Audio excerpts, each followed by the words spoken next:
Guys, na-traffic na tayo.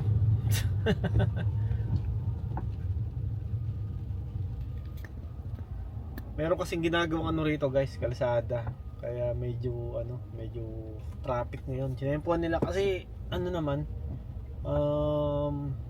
weekend, no?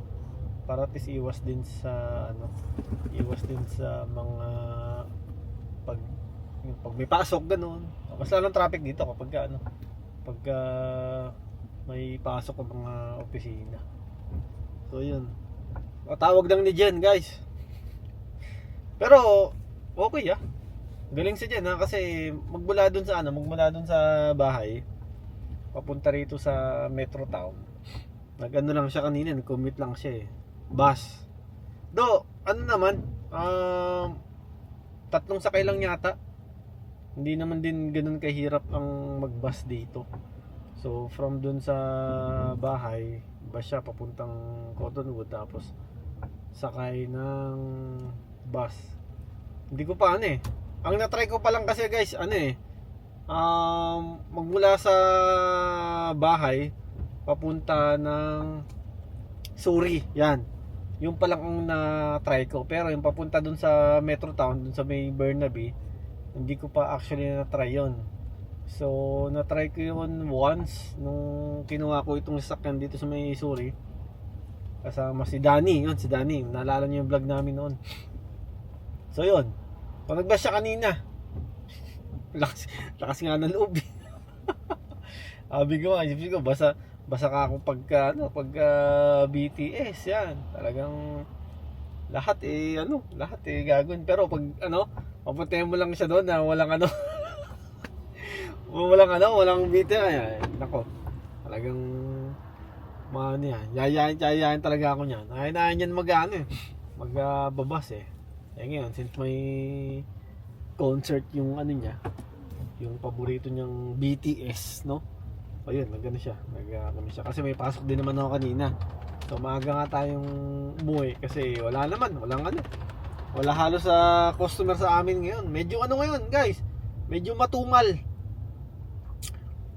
sa mga restaurant ngayon, sa mga kumakain, no? Siguro yung iba mga nasa bakasyon, no? Sinusulit ang ito. Sakay na. Sinusulit ang spring break. Yan.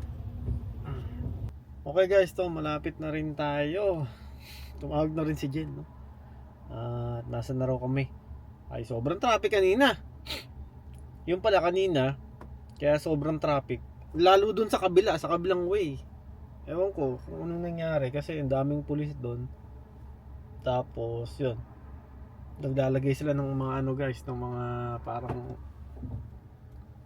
signal yata yun. Kasi parang may nadisgrasya yata doon. So sobrang traffic lalo doon sa papunta doon sa bahay. Nako, sana mamaya wala na yun. Iyo, saka na? Ha? Oo, wag baba. Nahihi ka? Ha? O guys, dito na kami sa Metro Town. Andiyan na si Jen sa loob.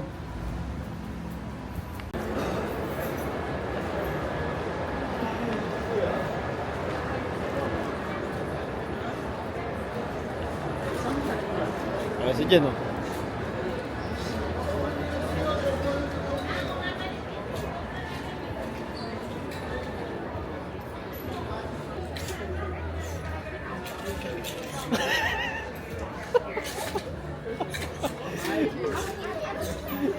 Sino yan? Sige na. Let's go.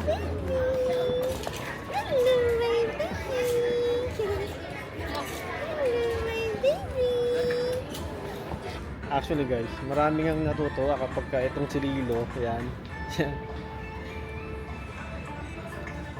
Kasama ko, lalo pag dito sa mall, yan, kapag kasama namin, talagang pinagtitinginan kasi nga syempre inaakala nila na baby o bata itong kasama namin, tapos makikita nila aso pala.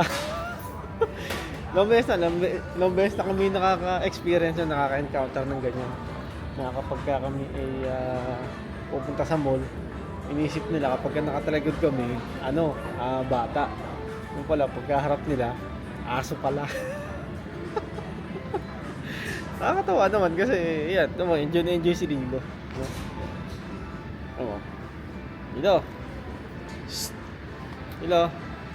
Lilo, enjoy ka? Enjoy ka? Diyan ka lang.